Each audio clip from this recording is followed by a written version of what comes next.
할렐루야. 여러분 휴가 안 가시고 예배에 나오셨네요. 우리 좌우로 한번 인사 나누겠습니다. 사랑합니다. 예. 오늘은 제목이 무거운 마음 기경하기입니다. 뭐 기경한다고요? 예. 또 이때 묵은지 생각하시면 안 됩니다. 무거운 마음 기경하기라는 제목입니다. 이스라엘 백성들이 포로에서 귀환을 합니다. 3차에 걸쳐서 포로 귀환이 이루어지는데요. 1차 포로 귀환은 주전 538년입니다. 스룹바벨을 중심으로 약 5만 명에 가까운 인원이 1차 포로에서 귀환을 하게 되죠. 스룹바벨이 1차 포로 귀환을 하고 쉽지는 않았지만 무너진 성전을 완공하는 그런 역사의 아주 큰 일들을 합니다. 그리고 2차 포로 귀환이 이루어지는데 그것은 주전 458년입니다. 그러니까 1차에서 2차 포로 귀환이 이루어지기까지는 약 80년의 세월이 지납니다. 80년의 세월이 지나고 주전 458년 에스라를 주축으로 해서 2차 포로 귀환이 이루어지죠. 약 1800명 정도 돌아옵니다. 에스라는 다른 것보다 말씀을 낭독하고 말씀을 해석하는, 그래서 이스라엘 백성들 가운데 심령의 부흥을 일으키는 이런 일들에 헌신을 하게 되죠. 그리고 2차 포로 귀환 후 약 14년의 세월이 지난 다음에 주전 444년에 느헤미야를 주축으로 해서 이제 3차 포로가 귀환을 하게 되는데요. 우리가 아는 것처럼 느헤미야는 3차 포로 귀환을 해서 무너진 성벽을 52일 만에 재건을 하는 아주 또 역사적인 그런 일들을 하게 되죠. 여러분, 그래서 1차 포로에서 3차 포로 귀환까지 쭉 보면 거의 한 세기가 지납니다. 이스라엘 백성들 입장에서는 포로에서 해방된 기쁨을 누립니다. 예루살렘 조국으로 돌아왔습니다. 그리고 무너졌던 성전이 완공되었습니다.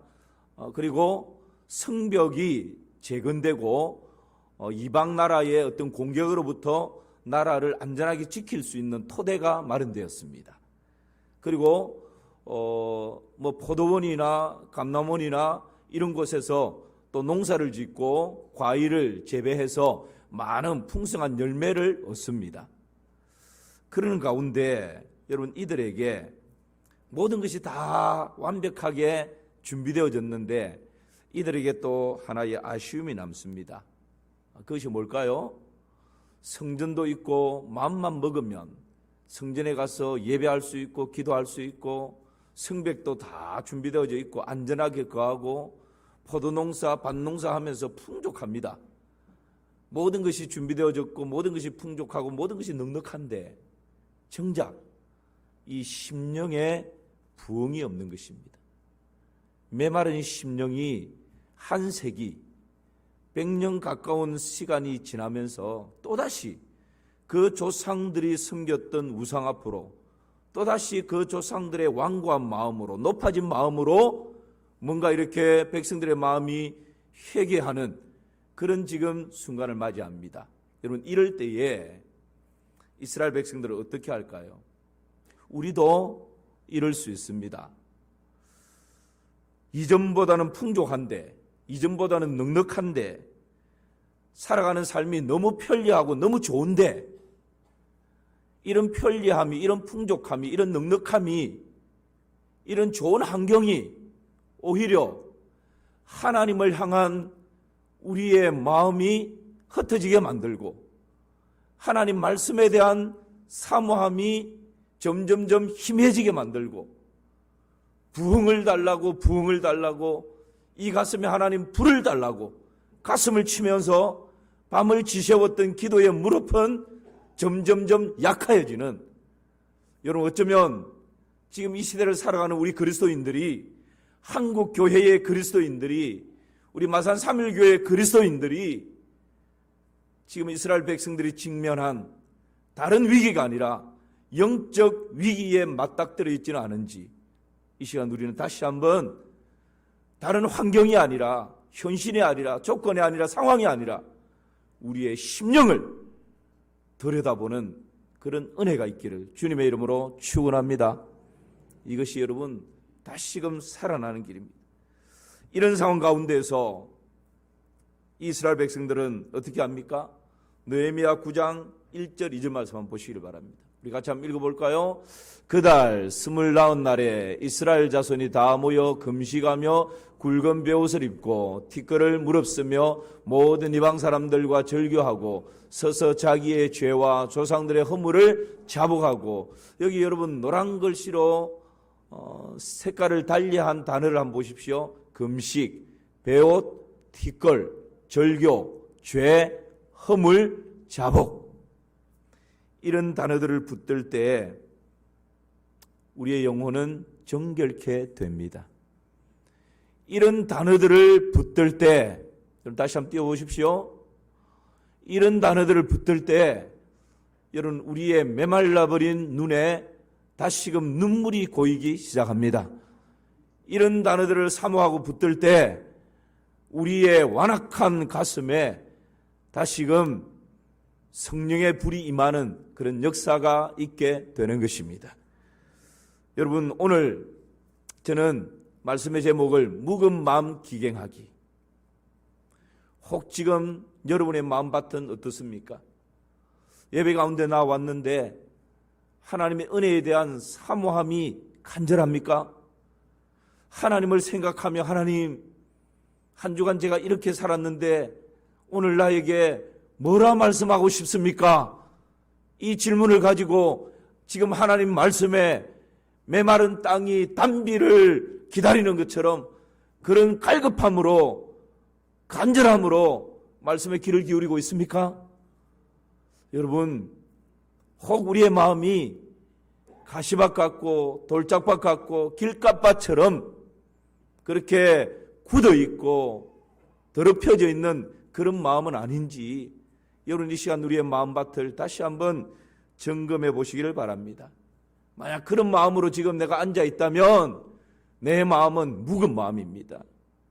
여러분, 묵은 땅이 어떻든가요? 딱딱합니다. 비가 와도 웬만해서는 묵은 땅에는 물이 들어가지 않습니다. 반질반질합니다. 묵은 땅에는 잡초가 무성합니다. 묵은 땅에는 가시덩굴이 막 나 있습니다. 그곳에서는 아무리 씨를 뿌려도 아무리 물을 주어도 추수를 할 수가 없는 것입니다. 사랑하는 성도 여러분, 하나님 앞에서 우리 모두가 이 시간 진실하기를 축복합니다. 우리의 마음을 바라보시기를 축복합니다. 내 마음이 지금 묵은 마음이라면 이 시간 그 묵은 마음을 기경하는 은혜가 있기를 축원합니다. 어떻게 하면 이 묵은 마음을 기경할 수 있을까요? 어떻게 하면 이 묵은 마음을 갈아엎을 수 있을까요? 오늘 세 가지 묵은 마음을 기경하는 도구 세 가지를 우리에게 말씀합니다. 첫 번째는 하나님의 말씀입니다. 여러분 3절 말씀 한번 보십시오. 이날에 낮 4분의 1은 그 제자리에서 서서 그들의 하나님 여호와의 율법책을 낭독하고 낮 4분의 1은 죄를 자복하며 그들의 하나님 여호와께 경배하는데, 이스라엘 백성들이 지금 수문학 광장에 모였습니다. 신학자들은 적으면 3만에서 많으면 5만까지, 여러분 엄청난 인원이죠. 그들이 지금 수문학 광장에 모였습니다. 낮 4분의 1을 하나님의 말씀을 낭독했다 말씀합니다. 하루가 24시간입니다. 밤과 낮으로 2등분하면 낮 시간이라고 하는 것은 12시간을 이야기합니다. 12시간, 낮 4분의 1은 몇 시간이죠? 3시간. 3, 4, 12. 그래서 3시간이에요. 그러니까 낮 4분의 1, 3시간 동안 하나님의 말씀이 낭독됩니다. 하나님의 말씀이 해석됩니다. 하나님의 말씀을 듣습니다. 그 하나님의 말씀이 나의 이 강팍한 마음 가운데 침투하기 시작합니다. 말씀이 내 마음을 두드리기 시작합니다. 말씀이 잠자고 있던 내 영혼을 뒤흔들기 시작합니다. 그 하나님의 말씀이 우리의 가슴 가운데 스며들기 시작합니다. 여러분, 이것이 우리의 묵은 마음이 기경되어지는 놀라운 은혜인 것입니다. 그래서 여러분, 말씀을 가까이 하십시오. 말씀을 사모하십시오. 말씀을 붙드십시오. 더 많이 말씀을 들으십시오. 말씀을 읽으십시오. 말씀이 능력입니다. 말씀이 어느 순간 내 가슴을 치기 시작하면, 말씀이 잠자는 내 영혼을 흔들기 시작하면 그때부터 우리의 잠자던 영혼이 깨어나는 것입니다. 죽어가던 영혼이 말씀이 임하면 살아나는 것입니다. 에스겔 골짜기의 마른 뼈가 하나님의 말씀이 임하니까 살아나 군대가 되는 것입니다. 여러분, 지금 내 심령이 낙심과 좌절과 질망 가운데 주저앉아 있다 할지라도 하나님의 능력의 말씀이 임하면 다시금 일어나 군대가 될 수 있습니다. 말씀이 여러분 우리를 살리는 능력인 것이지. 1907년도에 우리나라의 평양에서부터 놀라운 부흥의 불길이 일어났습니다. 1907년 1월 6일 당시 한국 최대 교회였던 평양에 있는 장대현 교회에서 일주일간 부흥 집회가 계획되어졌습니다. 이 집회를 위해서 이미 부흥사로 명성을 떨치고 있던 길선주 목사님과 교회의 핵심 멤버들이 새벽마다 모여서 이 한 주간의 부흥 집회를 위해서 기도합니다. 길선주 목사님과 장로님 한 분이 시작했던 이 새벽 기도가 나중에는 점점점 많아지면서 700명이 새벽마다 모여 기도하기 시작합니다. 드디어 부흥회가 시작되었습니다. 부흥회 첫날 1,500여 명이 그 장대현 교회 본당을 가득 메웠습니다. 목사님들과 외국인 선교사님들이 돌아가면서 말씀을 전하는데 말씀의 주제는 크게 세 가지. 형제간의 사랑, 영적 순결, 순종. 이 세 가지 주제로 말씀을 전하기 시작합니다. 여러분, 그 자리에 참석했던 정익로라고 하는 장로님이 그때의 상황을 다음과 같이 수레하고 있습니다. 한번 자막에 뜹니다. 보십시오. 그날 밤 길선주 목사님의 얼굴은 위엄과 능력이 가득 찬 얼굴이었고 순결과 성결로 불붙은 얼굴이었다. 그는 길 목사님이 아니었고 바로 예수님이었다. 그는 눈이 소경이어서 나를 보지 못하였을 터이나 나는 그의 앞에서 피할 수 없었다. 하나님이 나를 불러놓은 것으로만 생각되었다. 전에 경험하지 못한 죄에 대한 굉장한 두려움이 나를 엄습하였다. 어떻게 하면 이 죄를 떨어버릴 수 있고 도피할 수 있을까? 나는 몹시 번민하였다. 어떤 사람은 마음이 너무 괴로워 예배당 밖으로 뛰쳐나갔다. 그러나 전보다 더 극심한 근심에 쌓인 얼굴과 죽음에 뜨는 영을 가지고 예배당으로 되돌아와서 오 하나님, 나는 어떻게 했으면 좋겠습니까? 라고 울부짖었다. 사랑하는 성도 여러분, 하나님의 말씀이 임할 때 우리의 심령에 놀라운 부흥이 일어나는 것입니다. 다시 한번 하나님의 말씀 앞으로 돌아가는 우리 마산 3.1교회 모든 성도들 되시기를 주님의 이름으로 축원합니다. 왜 그럴까요? 요한복음 1장 1절에 보면 태초에 말씀이 계시니라. 이 말씀은 하나님과 함께 계셨으니 이 말씀은 곧 그렇습니다. 말씀이 하나님이시기 때문에 우리가 가지고 있는 이 말씀이 하나님이십니다. 우리가 읽고 있는 말씀이 하나님이십니다. 우리가 듣고 있는 말씀이 하나님이십니다. 말씀 자체가 하나님이시기에 여러분, 말씀이 임하면 아무리 완악한 가슴을 가지고 있는 심령들이라 할지라도 그 하나님의 말씀 앞에서 깨어지게 되는 것입니다. 말씀이 임하면 아무리 높아져 있는 마음이라 할지라도 하나님의 말씀 앞에서 무너지게 되어 있는 것입니다. 여러분, 다시 한번 말씀을 사모하며 말씀을 붙드십시다. 여호와의 말씀이니라. 내 말이 불같지 아니하냐, 내 말이 반석을 쪼개는 방망이와 같지 아니하냐, 그렇게 말씀합니다. 히브리서 4장에서는 하나님의 말씀은 살았고 운동력이 있어서 좌우의 날선 어떤 금보다도 예리하여 혼과 영과 및 관절과 골수를 찔러 쪼개기까지 한다고 말씀하십니다.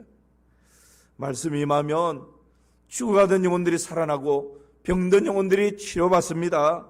말씀이 임하면 강팍한 마음이 살같이 부드러워지는 것입니다.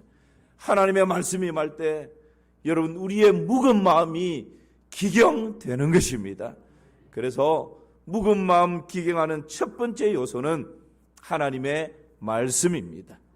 여러분, 무더운 여름이지만 다시 한번 우리가 말씀 앞으로 겸손히 나아가는 그런 은혜가 있기를 주님의 이름으로 축원합니다. 두 번째, 묵은 마음을 기경하는 두 번째 도구는 뭘까요? 기도입니다. 여러분, 4절 말씀, 4절 같이 한번 보실까요? 시작. 레위 사람 예수아와 바니와 감멜과 스바냐와 본니와 세베라 바니와 그나냐는 단에 올라서서 큰 소리로 그들의 하나님 여호와께 부르짖고. 여기에서 합심해서 우리가 함께 기도하는 원리를 우리에게 잘 보여주고 있습니다. 여러분, 지금 수문학 광장에 3만에서 5만의 많은 사람들이 함께 모였는데 낮 4분의 1, 3시간을 하나님의 말씀을 듣고 하나님의 말씀이 낭독되고 하나님의 말씀이 해석되고 하나님의 말씀이 막 가슴에 임합니다. 그랬더니 이것은 내가 죄를 짓고 있는 것이구나 깨달음이 있습니다. 그리고 다시 한번 마음의 각오와 결단이 일어납니다. 그럴 때에 여러분, 이들이 회개하며 하나님께 부르짖습니다. 낮 4분의 1, 3시간을 하나님 앞에 기도하는, 회개하는 그런 일들이 일어나는 것입니다. 그런데 여러분, 4절을 다시 한번 보십시오. 어떻게 부르짖어 기도합니까? 레위 사람. 그리고 그 뒤에는 레위 사람의 이름이 쭉쭉쭉 나오고 뒷부분에 가면 그 레위 사람이 단에 올라서서 큰 소리로 그들의 하나님 여호와께 어떻게 하고요? 부르짖고. 그러니까 기도의 원리가 있는데 레위 사람 누굽니까? 영적 지도자입니다. 영적 지도자가 단에 올라서서 큰 소리로 그들의 하나님 여호와께 어떻게 하고요? 부르짖고. 여러분, 우리가 함께 기도할 때 기도를 인도하는 영적 지도자가 하나님 앞에 먼저 부르짖으며 기도하는 것입니다. 금요 기도회 때 여러분 오시면 인도하는 자가 함께 기도할 뿐만 아니라 우리 교육자들이 또 함께 마이크를 가지고 합심해서 기도합니다. 왜 그럴까요? 기도는 치열한 영적 싸움이 있습니다. 여러분, 기도할 때 기도가 잘 안 돼요. 내 혼자서 내 의지를 가지고 기도하려고 하면 혼자 기도하다가 그냥 용을 좀 쓰다가 그냥 포기해버립니다.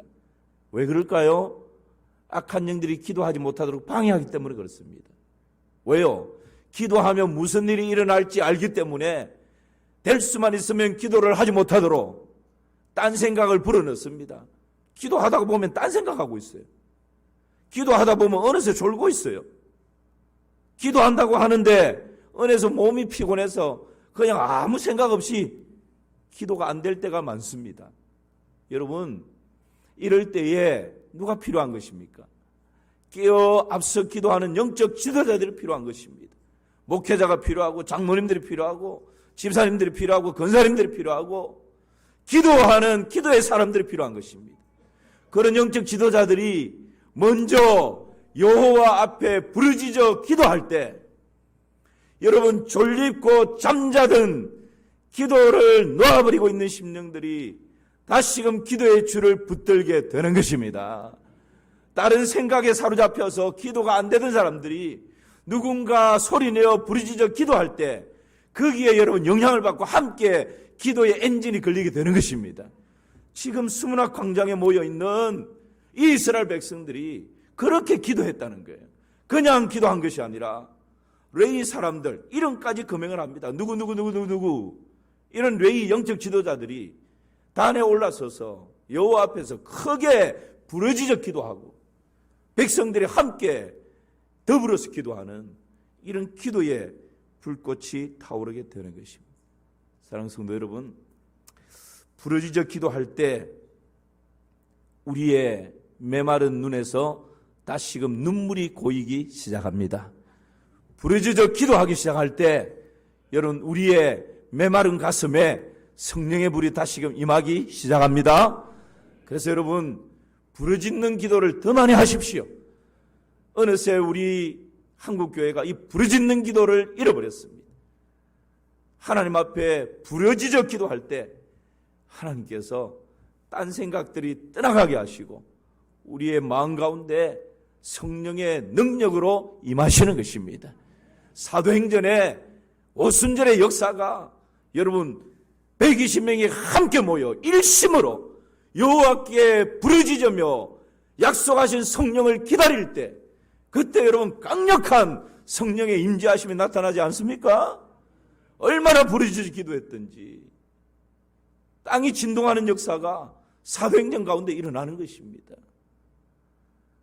여러분 함께 부르짖어 기도할 때 놀라운 부흥의 역사를 경험합니다.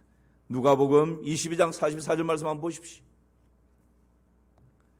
예수님께서 어떻게 기도를 하셨는지 잘 표현해 주고 있습니다. 누가복음 22장 44절 제가 읽습니다. 예수께서 같이 읽어볼까요? 시작. 예수께서 힘쓰고 애써 더욱 간절히 기도하시니 땅이 예수께서 힘쓰고 애써 더욱 간절히 기도하시니 땀이 땅에 떨어지는 뭐가 됐다고요? 아니 예수님은 하나님이신데 하나님이 뭐 기도에 힘쓸 이유가 뭐가 있겠어요? 아니, 하나님이신 예수님이 기도한다고 애쓸 필요가 뭐가 있겠어요? 그냥 하나님 이렇게 좀 해주세요. 뭐 이 정도 해도. 그런데 여러분 육신의 몸을 입으신 예수님이 기도할 때 그냥 하지 않았다. 힘쓰고 애를 써서 더욱 간절하게, 얼마나 간절하게 부르짖어 기도했던지 땀방울이 툭툭툭툭 떨어지는데 그 땀방울이 핏방울이 됐다. 여러분 우리가 애써서 기도하면서 이 여름에 안에 런닝이 축축하게 한번 젖어본 적이 언제입니까? 여러분 다 그런 경험들이 있잖아요. 우리 예수님이 지금 그런 기도를 하셨더라. 하나님이신 예수님조차 기도할 때 힘쓰고 애써서 더욱 간절히 땀이 핏방울이 되면서까지 기도하셨다면 이런 기도에 많은 방해를 받는 우리는 얼마나 더 간절하게 힘쓰고 애써 기도해야 되겠습니까? 그래서 가난농군학교의 김용기 장로님은 기도는 노동이다 그랬습니다. 여러분 그냥 기도가 되는 게 아니에요. 제가 말씀드렸지 않습니까? 조영기 목사님은 하루 3시간씩 기도를 했는데 30분은 싸우는 기도를 하셨다라고. 그분의 전기를 읽어보면 그런 표현들이 있어요. 30분은 이 비포장 도로를 막 덜컹덜컹 하면서 이 싸우는 기도라는 거예요. 어떨 때는 막 딴 생각이 자꾸 딴 생각이 나서 기도에 집중이 안 되고 그때는 막 싸우는 거예요. 이 잡념들은 다 예수님 이름 떠나갈지어다. 하나님을 바라며 하나님을 생각하며 집중될 때까지. 어떨 때는 너무 몸이 피곤해요. 기도한다고 막 하다 나중에 보면 막 졸고 있고, 그럴 때는 일어서서라도 그런 표현으로 발딱발딱 뛰면서도 졸지 않기 위해서 한 30분 정도를 그렇게 싸우면서 기도하고 나면 비포장도를 덩컹덩컹 하면서 한 30분을 기도하면서 막 달려가다 보면 한 30분 싹 지나고 나면 마침내 고속도로가 쫙 나타난다. 그 고속도로는 덜컹거리지 않습니다. 그냥 샥 달려가는, 하나님을 바라며 하나님과 깊은 영적인 교제 가운데 그렇게 기도의 문이 활짝 열린다는 거예요. 사랑하는 성도 여러분, 그래서 기도는 힘쓰고 애씀이 따라야 됩니다. 가만히 있으면 그냥 막 성령님께서 오셔서 기도의 문을 활짝 열어주시겠지. 아니요, 그렇지 않습니다. 말씀대로 돌아가야 됩니다. 말씀에서 우리에게 기도에 대해서 뭐라고 가르치는지, 우리의 표본에 대해서는 예수님께서 기도를 어떻게 하셨는지, 그렇게 돌아가서 예수님처럼 그렇게 하는 거예요. 힘쓰고 애써 더욱 간절히 그렇게 기도하기 시작할 때 여러분 하나님이 일하기 시작하십니다. 기도하기 시작할 때 닫힌 문이 열리기 시작합니다. 기도하기 시작할 때 꼬인 문제들이 풀어지기 시작합니다. 기도할 때 마음의 완악함들이 떠나가게 되는 것입니다. 기도할 때 마음의 어둠들이 떠나가고 악한 영들이 그 힘을 잃어버리게 되는 것입니다. 그래서 여러분 다시 한번 기도의 줄을 꼭 붙드시기를 주님의 이름으로 축원합니다. 혹 이 자리에 언젠지 모르겠는데 이미 내 마음은 높아져 있고 강팍해져 있고 굳어 있고 어느새 기도의 줄을 놓쳐버리고 있는 분들이 계십니까? 다시 한번 주님 앞에서 이 소중한 기도의 줄을 생명처럼 붙들게 되기를 주님의 이름으로 축원합니다. 그게 여러분 우리의 영혼이 다시 살아나는 길입니다. 종교 생활 하지 마시고 은혜 생활을 하시기를 바랍니다.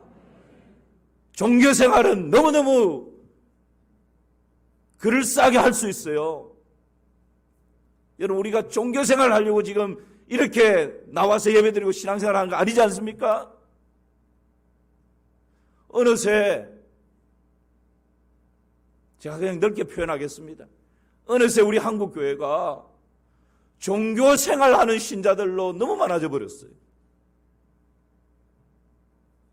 여러분 우리 기독교는 종교 생활이 아닙니다. 기독교는 은혜 없으면 살아갈 수 없는 은혜 생활이요 참 신앙 생활인 것입니다. 이것을 놓쳐버리면 여러분 하나님 앞에 가서 뭐라 말씀을 종교생활은 예수님 믿지 않는 사람도 그럴싸하게 종교생활을 할 수 있어요.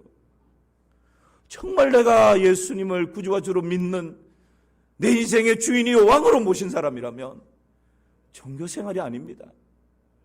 우리는 참 신앙생활이요 은혜 없이는 단 한순간도 살아갈 수 없다고 그 은혜를 갈망하고 은혜에 목말라하고 은혜에 굶주려하며 날마다 말씀 앞으로 기도 앞으로 나오는 여러분 그 사람이 정말 하나님의 사람이지. 여러분 우리 이 시대에 종교생활로 만족하는 이 시대에 다시 한번 참 신앙생활로 참 은혜의 생활로 나아가는 그런 우리 마산 3일교회 믿음의 식구들 되시기를 주님의 이름으로 축원합니다. 1907년도 부흥이 일어날 그때 당시 그레암 리 선교사가 강단에 올라갔습니다. 그리고는 설교를 시작하기 전에 나의 아버지여 라고 말을 하자마자 밖으로부터 강력한 성령의 임재가 나타나기 시작합니다. 이것을 신비한 힘의 강림, 신비한 힘의 강림이라고 그렇게 표현을 했습니다. 교인들의 심령이 동요하기 시작합니다. 선교사가 교인들 가운데 누구든지 대표로 기도하실 분 있으면 기도하세요 라고 했더니 너무 많은 사람들이 막 우죽순 일어나서 서로 내가 먼저 기도하겠다고 죄를 회개하고 하나님께 간구하고 내 결단을 올려드리고 막 이런 기도를 하고 싶어서 그래서 선교사님들이 만류합니다. 그러지 말고 우리가 그냥 이 시간 같이 합심해서 통성으로 기도합시다. 그렇게 통성으로 기도하기 시작합니다. 여러분 그날 저녁에 시작되어졌던 이 통성기도가 새벽 2시까지 끊이지 않고 마치 오케스트라가 취자에 의해서 아름다운 곡을 연주하는 것처럼 그렇게 그 교회당 안이 하나님 앞에 올려드리지는 부르짖는 기도로 그렇게 아름답게 새벽 2시까지 계속되어진 것입니다. 부흥은 그냥 일어나는 것이 아닙니다. 하나님 말씀이 임하고 그 말씀을 깨달았을 때 우리의 가슴을 부둥켜 안고 하나님 앞에 눈물 뿌려 통회하고 자복하며 부르짖어 기도할 때 여러분 놀라운 부흥의 역사가 일어나는 것입니다. 1월 15일 마지막 부흥의 날입니다. 길선주 목사님이 설교를 하고 이제 다 집으로 돌아가시라고 부흥회가 다 끝났다고 그런데도 600-700명이 남아서 자리를 뜨지 않고 울부짖으며 하나님께 부르짖어 기도한 것입니다. 사랑하는 성도 여러분 1907년도에 장대인교회에서 일어났던 이 놀라운 부흥의 불꽃이 대한민국 전국 방방곡곡으로 다 번져갔지 않습니까? 그 부흥의 불길이 오늘날 우리 대한민국에 이런 영적인 놀라운 부흥을 맞이하게 한 토대가 된 것입니다. 저는 다시 한번 우리 마산 3.1교회에서 이런 놀라운 부흥의 불꽃이 일어나기를 축복합니다. 여러분 한 사람 한 사람을 통해서 일들이 일어나기를 축복합니다. 여러분 다시 한번 우리가 그 부흥을 사모하십시다. 마지막 하나는 찬양입니다. 느헤미야 9장 5절에 보니까 제가 읽습니다. 또 레위 사람 예수아와 감미엘과 바니와 하삼느야와 세레바와 호디야와 스바냐와 버다히아는 이르기를 너희 무리는 마땅히 일어나 영원부터 영원까지 계신 너희 하나님 여호와를 말하고요 송축할지어다. 주여 주의 영화로운 이름을 송축할 것은 주의 이름이 존귀하여 모든 송축이나 찬양에서 뛰어나심이니이다. 여러분 묵은 마음이 기경되는 첫 번째 도구는 말씀이요, 두 번째는 기도이고, 세 번째는 5절에 보니까 찬양입니다. 찬양은 곡조 있는 기도입니다.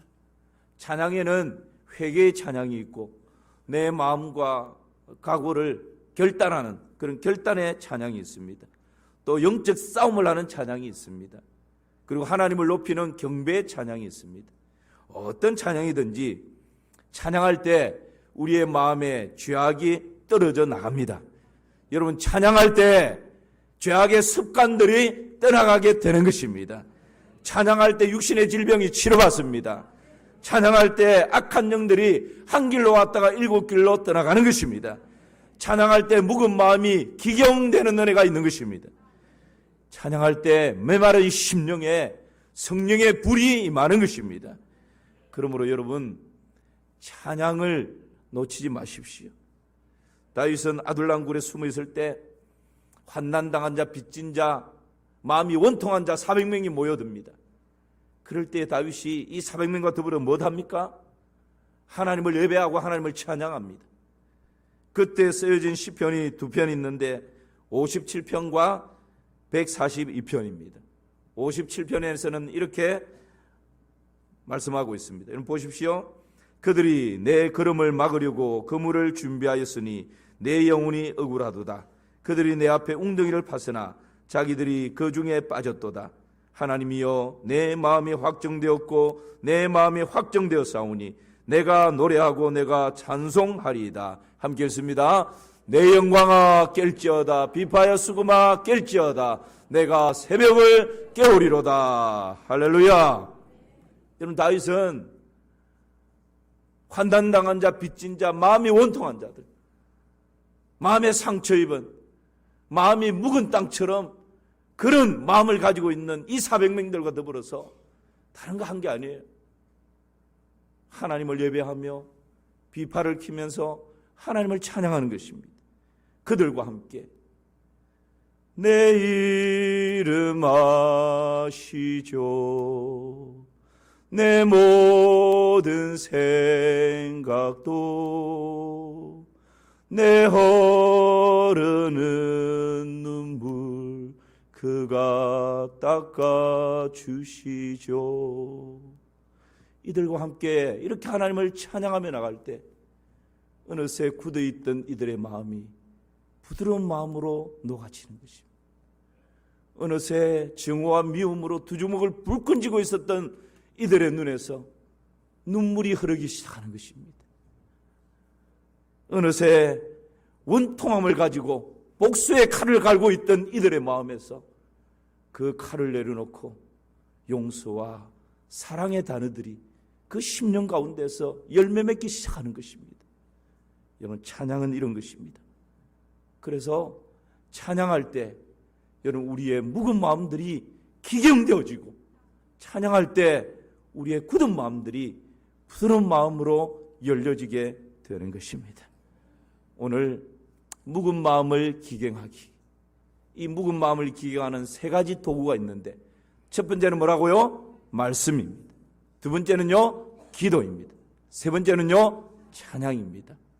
너무나 익숙한 것, 너무나 기본적인 것이지만 여러분 다시 한번 말씀과 기도와 찬양을 통하여서 우리의 심령에 놀라운 부흥을 경험할 수 있기를 주님의 이름으로 축원합니다. 하나님 아버지, 너무나 익숙한 단어입니다. 말씀과 기도와 찬양, 그래서 어쩌면 너무나 멀리 있지는 않은지 다시 한번 말씀, 기도, 찬양을 통해서 우리의 묵은 마음이 기경되는 은혜가 있게 하여 주시옵소서. 예수님의 이름으로 기도하옵나이다. 아멘.